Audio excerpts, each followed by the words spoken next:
Hello my dear students.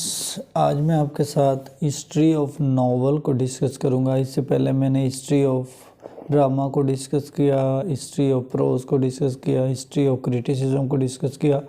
आज मैं आपके साथ वेरी इंपॉर्टेंट टॉपिक डिस्कस करने जा रहा हूं। आज मैं आपके साथ हिस्ट्री ऑफ नावल डिस्कस करूंगा। सबसे पहले तो मैं आपसे शेयर करूंगा कि कौन कौन से नावलिस्ट थे हिस्ट्री ऑफ इंग्लिश लिटरेचर में अकॉर्डिंग टू एरा वाइज। उसके बाद उसकी हिस्ट्री डिस्कस करूंगा, एंग्लो सैक्सन पीरियड से लेकर कब से नावल का आगाज़ हुआ और कब इसका एंड हुआ, तो इसको मैं डिफ़ाइन करूंगा। तो हम स्टार्ट करते हैं कि सबसे पहले जो नावल की हिस्ट्री में देखें तो हेनरी फील्डिंग सबसे पहले आता है, जेन ऑस्टन है, चार्ल्स डिकन्स है, एंथनी ट्रलॉप है, जॉर्ज इलियट है, थॉमस हार्डी, जोसेफ कॉनरेड है, इयन फोस्टर है। तो उसके बाद जेम्स जो है, Virginia Woolf, Ernest Hemingway, Ahmed Ali है, विलियम गोल्डिंग, चियानो एक्बे एचबे है, टोनी मॉरिसन है। तो ये सारे फेमस नावलिस्ट थे। उसके बाद इसको अकॉर्डिंग टू पीरियड वाइज हम डिस्कस करेंगे।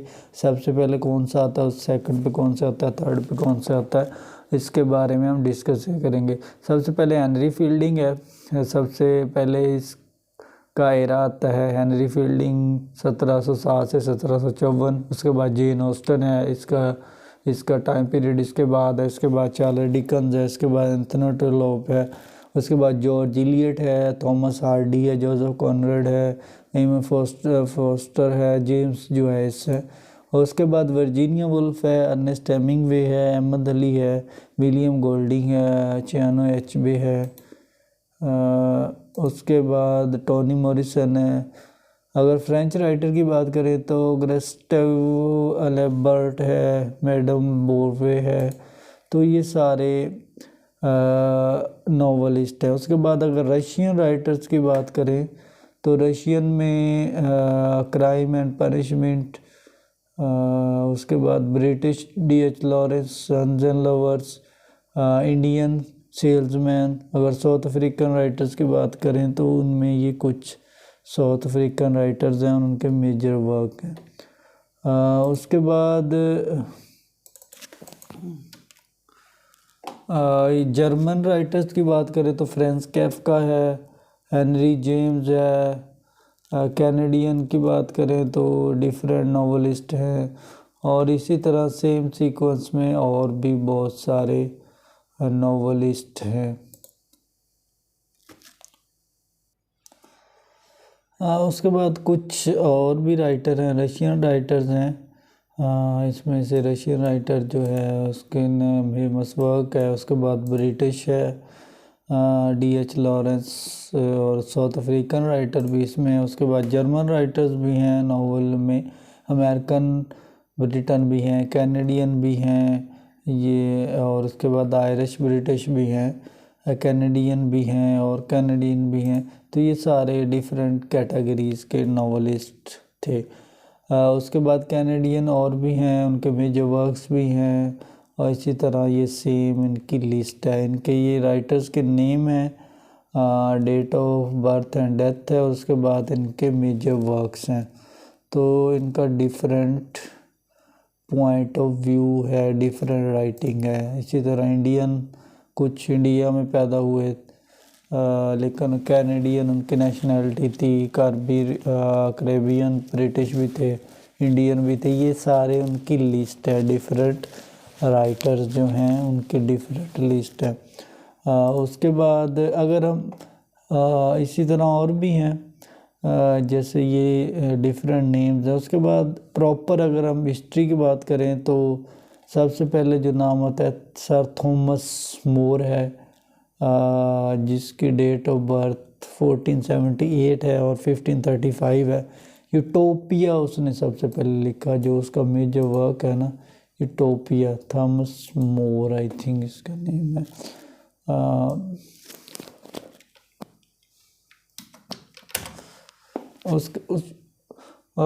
उसके बाद पिलग्रिम प्रोग्रेस लिखा गया,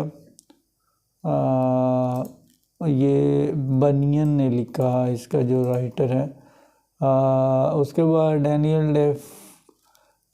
डैनियल डेफू डेफो है, ये रॉबिन्सन क्रूसो ने लिखा। मतलब ये डिफरेंट अर्ली नॉवलिस्ट हैं, इनके जो नेम है डिफरेंट। उसके बाद सैमुअल रिचर्डसन आ जाता है 1889 से 76, इसने मिलिया विचरू एडिड है, Clarissa, history of the young lady है, सर चार्ल्स ग्रैंडसन है। उसके बाद हेनरी फील्डिंग आ जाता है, हेनरी फील्डिंग जोसेफ एंडरसन है। उसके बाद Jonathan Wild history of Tom Jones हैं। उसके बाद एक्जेंडलिंग जो हेनरी फील्डिंग के ये जो मेजर वर्क्स हैं। अमिलिया भी हेनरी फील्डिंग ने लिखा। उसके बाद टॉबी स्मोलेट है, ये इसके बाद आया। इसने Rodrik random, ब्रिग्राइन, pickle, Humphrey clinker, ये इसकी मेजर राइटिंग है। तो सबसे पहले था जो सर थॉमस मोर, उसके बाद बनियन है, डैनियल डॉफे है, और उसके बाद सैमुअल रिचर्डसन है, उसके बाद हेनरी फील्डिंग है, टॉबी स्मोलेट है, लॉरेंस टर्न है, ओलिवियर गोल्डस्मिथ है। इनके सीक्वेंस है और इनके ये मेजर वर्क्स हैं। उसके बाद रोमांटिक एज की बात करें या गोथिक जिसे हम नॉवेल्स भी कहते हैं, मिसिज एन रेडक्लिफ है, मिस्ट्रीज ऑफ यूडोल्फो है, एटीन है। उसका मैथ्यू जॉर्ज लीवस आ जाता है, इसके मेजर वर्क्स हैं। मॉन, टेल ऑफ टेरर है, टेल ऑफ वंडर्स है। चार्ल्स रॉबर्ट मैट्रिन है, मेलमूथ द वंडर है। उसके बाद मैरी शेली ने भी बहुत ही अहम नॉवल लिखा। मैरी शेली पी.बी. शेली की वाइफ है, फ्रैंकस्टन है, इसका बहुत ही फेमस नॉवल है। उसके बाद इसी एज में, रोमांटिक एज में, जेन ऑस्टन है। जेन ऑस्टन के ये नॉवल बहुत ही फेमस है। Pride and Prejudice, Sensibility, Mansfield, Northanger Abbey है। उसके बाद ये पैशनिस्ट, ये इसके डिफरेंट नॉवल है। उसके बाद सर वाल्टर स्कॉट है, ये इसके कुछ नॉवल हैं। उसके बाद हम अर्ली विक्टोरियन एज में अगर बात करें तो चार्ल्स डिकन्सन है। इसके ये डिफरेंट नॉवेल्स हैं जो इसने डिफरेंट टाइम में लिखे और बड़े ही पॉपुलर थे। ये अर्ली विक्टोरियन का बहुत ही फेमस नॉवलिस्ट था जिसके ये डिफरेंट वर्क हैं। उसके बाद इसी एज में विलियम मैकपीस थैकरी है, इसके ये मेजर वर्क्स हैं। उसके बाद बेंजामिन है, प्राइम मिनिस्टर ऑफ इंग्लैंड था, इसके कुछ मेजर वर्क्स हैं। और उसके बाद इसी के और भी जो वर्क्स हैं। उसके बाद चार्लोट ब्रंटे है, ये भी नॉवलिस्ट था। जेन फ्री, प्रोफेसर। उसके बाद इमली ब्रंटे, ये भी एक नॉवलिस्ट है। मिसिस गैस्केल, ये भी नॉवलिस्ट है, इसके ये सम नॉवेल्स हैं। उसके बाद चार्ल्स किंग्सले है, इसने यीट्स लिखा, अल्टन लॉक है, थिया है, वेस्टरलैंड है। उसके बाद इसी एज में चार्ल्स लैंड के बाद विकी कॉलन है। उसी के बाद बड़े ही फेमस जो नॉवलिस्ट है एंथनी टर्लॉप, जस्टर टावर, इसका बहुत ही फेमस है। उसके बाद विक्टोरियन एज में ही चार्ल्स है, थॉमस हग्स है, आर.एम. ब्लेंटे है, एनिस विल है, लिविस क्रोन, ये सीक्वेंस वाइज नॉवलिस्ट हैं। H.G. वेल्स भी विक्टोरियन एज में आता है। सैमुअल बटलर भी विक्टोरियन में आ जाता है। विलियम मॉरिस भी विक्टोरियन एज में आता है। उसके बाद जॉर्ज इलियट लेटर विक्टोरियन के जो कौन से हैं, जॉर्ज इलियट लेटर विक्टोरियन में आ जाते हैं। मतलब विक्टोरियन एज में नॉवल पे काफ़ी वर्किंग हुई। इसके सम ये मेजर वर्क्स हैं और इनके ये नेम हैं। जॉर्ज इलियट का मिल ऑन द फ्लोर्स, मिडल मार्च, बहुत ही फेमस नॉवल थे, आज के दौर में भी बहुत ज़्यादा पढ़े जाते हैं। जॉर्ज मेरेडिथ है, इसके ये मेजर नॉवल हैं। उसके बाद थॉमस हार्डी लेटर विक्टोरियन में आता है, इसके भी बहुत ही फेमस नॉवेल्स हैं। The Woodlander, the return of the native, far from the wedding crowd, the mayor Casterbridge, Tess of the D'Urbervilles, ये बहुत ही फेमस। Jude Obscure, pair of blue eyes, Thomas Hardy के ऑलमोस्ट सारे ही novel बहुत famous हैं। उसके बाद गेसिंग है, इसके ये सम नावल्स हैं, ये बहुत फेमस हैं। ज़्यादा तो वर्क नहीं है, लेकिन ये काफ़ी इम्पोर्टेंट वर्क है। उसके बाद आर एल स्टीवेंसन है, ये इसके चंद एक नावल्स हैं जो उसने अपने लाइफ कैरियर में डिबेट किए और उनमें से कुछ फेमस भी थे। उसके बाद H.G. वेल्स को मॉडर्न राइटर्स में कंसीडर किया जाता है। H.G. वेल्स मॉडर्न नॉवलिस्ट में, उसमें सबसे पहले हर्बर्ट जॉर्ज वेल है। इसके ये सम वर्क्स हैं, बहुत ही फेमस हैं। मतलब मॉडर्न नॉवलिस्ट की बात करें तो इसका नाम पहले आता है। उसके बाद इसके और भी ये चंद एक वर्क हैं जो बहुत ही फेमस है। उसके बाद अर्नोल्ड बेंटे है, इसके ये कुछ वर्क्स हैं, ये बहुत ही फेमस हैं। हेनरी जेम्स है, ये भी मॉडर्न नॉवलिस्ट में आता है। तो ज़्यादा जो वर्क हुआ नावल पे वो मॉडर्न एज की बजाय विक्टोरियन एज में बहुत ज़्यादा हुआ। अर्ली विक्टोरियन और लेटर विक्टोरियन में बहुत ज़्यादा इस पे वर्किंग हुई। उसके बाद जोसेफ कॉनरेड भी मॉडर्न में आता है, इसने काफ़ी रेडियार्ड किपलिंग भी है जिसको 1913 में अवार्ड भी मिला, नोबेल प्राइज़ मिला इसको। ये भी इसी एज में आता है। जोसेफ कॉनरेड है, इसके भी ये नावल बहुत ही फेमस हैं। उसके बाद जो जॉन ग्लेसवर्दी है, इसके भी ये सम नावल्स बहुत ही फेमस हैं मॉडर्न पॉइंट ऑफ व्यू से। ये मॉडर्न जो हैं नावलिस्ट थे। उसके बाद जेम्स जो है भी मॉडर्न नावलिस्ट है। वर्जीनिया वुल्फ तो बहुत ज़्यादा फेमस है मॉडर्न पॉइंट ऑफ व्यू से, इसके मॉडर्न राइटिंग बहुत फेमस है। उसके बाद एल्डस एक्चुअली ये भी मॉडर्न नॉवलिस्ट में आता है, ये मॉडर्न नॉवलिस्ट कंसीडर किया जाता है। उसके बाद D.H. लॉरेंस, ये भी मॉडर्न नॉवलिस्ट है। इसके भी सब मेजर वर्क्स हैं मॉडर्न राइटिंग में। White Peacock, Sons and Lovers, the Rainbow, Sons and Love, और भी ज़्यादा बहुत फेमस हैं इसका वर्क्स, और इसको मॉडर्न नॉवलिस्ट कंसीडर किया जाता है। ये ऊपर इनके नेम है और नीचे इनके मेजर वर्क्स हैं, मेजर नॉवेल्स हैं। उसके बाद सोमरेट मंग है, J.B. प्रेस्टले है, ये भी मॉडर्न नॉवलिस्ट है। उसके बाद चार्ल्स मॉर्गन है, ये भी एक मॉडर्न नॉवलिस्ट है और इसके ये नीचे मेजर वर्क्स हैं। उसके बाद क्लीव स्टेपल्स लीव्स, ये भी मॉडर्न नॉवलिस्ट है। हर्बर्ट अर्नेस्ट बेट्स, ये भी एक मॉडर्न नॉवलिस्ट है और नीचे इनके राइटिंग के नेम हैं। ये सारे मॉडर्न नॉवलिस्ट हैं, उनकी मॉडर्न राइटिंग है।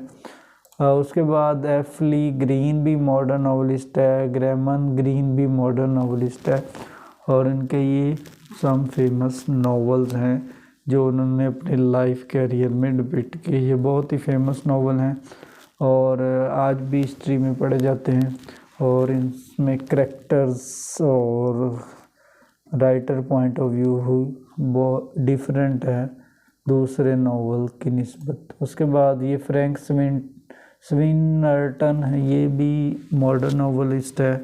रिचर्ड चर्च भी मॉडर्न नॉवलिस्ट है। हेनरी ग्रीन भी मॉडर्न नॉवलिस्ट है।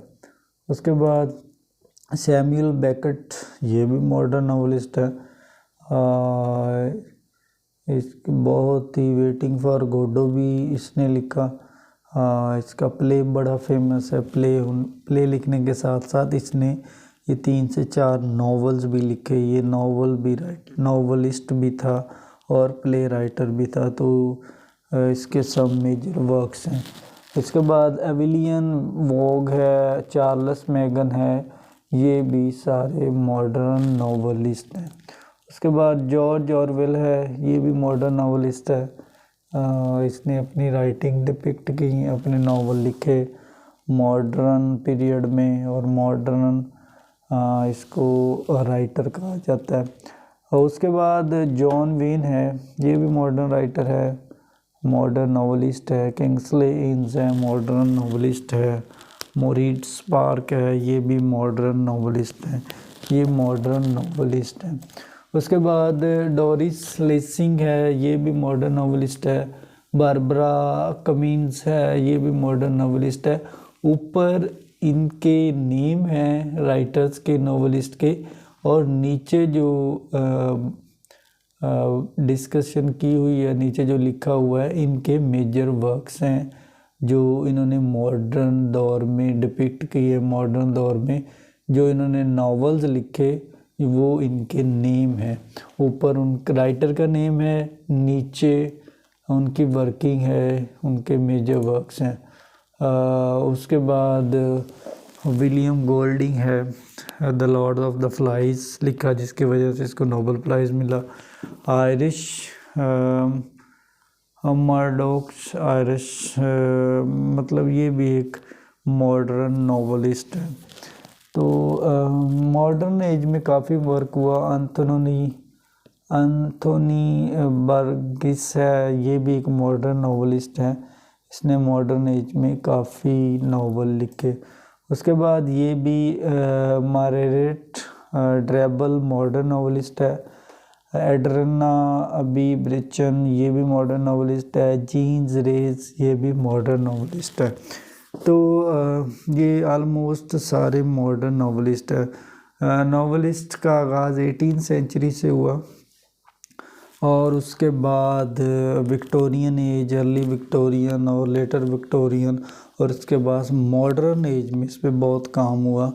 18वीं सेंचुरी से पहले नावल का कंसेप्ट नहीं था इतना ज़्यादा, लेकिन 18वीं सेंचुरी के बाद नावल फ्लोरिश हुए अपने एज में, और डिफरेंट राइटर्स में डिफरेंट पॉइंट ऑफ व्यू मिला लिसनर को, रीडर्स को, according to novel point of view.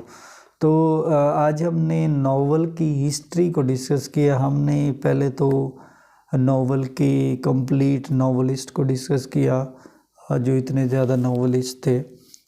और उसके बाद हमने according to history point of view से नावल्स को डिस्कस किया। सबसे पहले हमने 18वीं सेंचुरी को डिस्कस किया, उसमें जो मेजर नावलिस्ट थे, ऊपर बोल्ड लाइन में उनके नेम थे, और नीचे जो बगैर बोल्ड के लाइंस हैं उनके वर्क थे, उनके नावल थे। उसके बाद विक्टोरियन एज में हमने डिपिक्ट किया, विक्टोरियन एज को डिस्कस किया। उसमें बहुत ज़्यादा काम हुआ नावल पे, बहुत ज़्यादा राइटर थे, उन्होंने राइटिंग डिपिक्ट की। उसके बाद लेटर विक्टोरियन में, जिसमें जॉर्ज इलियट का नाम आता है, the mill on the flows, उसका बहुत ही फेमस नावल है। उसने वो मिल ऑन द फ्लोस लिखा, बहुत ही फेमस नावल है भी और था भी, उस दौर में भी, आज के दौर में भी बहुत ही पॉपुलर है। उसके बाद हमने मॉडर्न नावलिस्ट को देखा, बहुत ज़्यादा तादाद थी मॉडर्न नावलिस्ट की।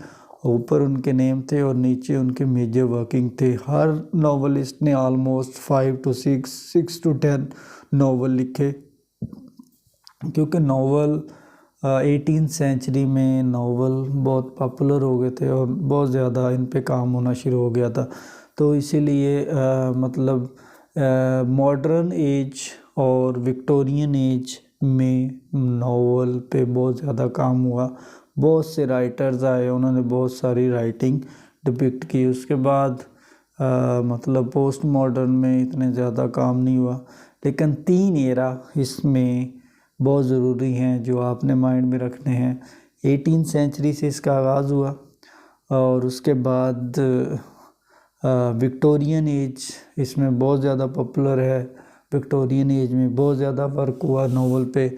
उसके बाद लेटर विक्टोरियन एज पे भी वर्क हुआ, और उसके बाद एंड पे जो मोस्ट फेमस मोस्ट पॉपुलर काम हुआ वो मॉडर्न एज थी, जिस पे बहुत ज़्यादा नॉवलिस्ट थे और उनकी बहुत ज़्यादा राइटिंग थी। तो इसमें आपने समझना क्या है, इसमें समझने वाली क्या चीज़ है, इसमें आपने according to history point of view से देखना है कि कौन सा नॉवलिस्ट फर्स्ट में आता है और उसके नीचे वर्क्स हैं, उसके बाद कौन सा नॉवलिस्ट सेकंड पे आता है और उसके नीचे उसके काम है, और उसके बाद कौन सा उसके बाद आता है और उसके नीचे उनकी लिस्ट है, उन्होंने जो नॉवल डिपिक्ट की है। तो आपने इसको इस लिहाज से याद करना है, इसके अकॉर्डिंग याद करना है। मैंने मतलब आसानी के लिए, आपकी फ़ायदे के लिए इसको अकॉर्डिंग टू पीरियड ब्रीफ कर दिया है। सबसे पहले 18th सेंचुरी, उसके बाद विक्टोरियन एज, फिर लेटर विक्टोरियन, फिर मॉडर्न एज। वैसे तो इंग्लिश हिस्ट्री में और भी बहुत एजेस आती हैं, लेकिन मैंने अकॉर्डिंग टू एज में जो नॉवलिस्ट आते थे, जो उनके मेजर वर्किंग थी, उनको डिपिक्ट किया। रोमांटिक एज में भी बहुत ज़्यादा काम हुआ, लेकिन ज़्यादा जो काम हुआ है इसमें वो विक्टोरियन एज है। इसमें टोटली 4 एजेस पे फोकस किया गया, 18th सेंचुरी, उसके बाद रोमांटिक एज, उसके बाद विक्टोरियन एज, उसके बाद मॉडर्न एज। ज़्यादा जो बेस है नॉवेल्स की वो इन 4 पीरियड्स पे है। इससे पहले इसका कंसेप्ट नहीं था, और पोस्ट मॉडर्न में भी इतना ज़्यादा कंसेप्ट नहीं है, लेकिन 4 एराज आपने ऑल द टाइम माइंड में रखने हैं। फर्स्टली 18th सेंचुरी, उसके बाद रोमांटिक एज, उसको गोथिक नॉवेल्स भी उसमें लिखे, गोथिक नॉवल के नाम से भी जाना जाता है, और उसके बाद Victorian age, early Victorian, later Victorian, और उसके बाद मॉडर्न एज। तो ऑलमोस्ट 4 to 5 पीरियड्स आपने माइंड में रखने हैं। पहले उन राइटर्स की लिस्ट माइंड में लानी है कि कौन कौन से राइटर्स हैं, और उसके बाद उनके मेजर वर्क्स जो ज़्यादा फेमस हैं, जो हमारी यूनिवर्सिटी में पढ़ाए जाते हैं, उनकी लिस्ट माइंड में लानी है और उनको याद करना है, इनको according to era wise. Hope so आपको इस वीडियो से काफ़ी हेल्प मिली होगी और आपको हिस्ट्री ऑफ इंग्लिश नावल के बारे में काफ़ी चीज़ें सीखने को मिली होंगी। होप सो आप को बाकी वीडियोस भी पसंद आएंगी, और इसी तरह मैं पोइट्री पे भी एक वीडियो बनाऊंगा। पोइट्री पे भी इसी तरह अकॉर्डिंग टू सीक्वेंस वाइज उसमें तमाम चीज़ों को डिस्कस करूंगा कि किस एज में कौन से पोइट्स थे और कौन किससे उनके मेजर वर्क्स थे।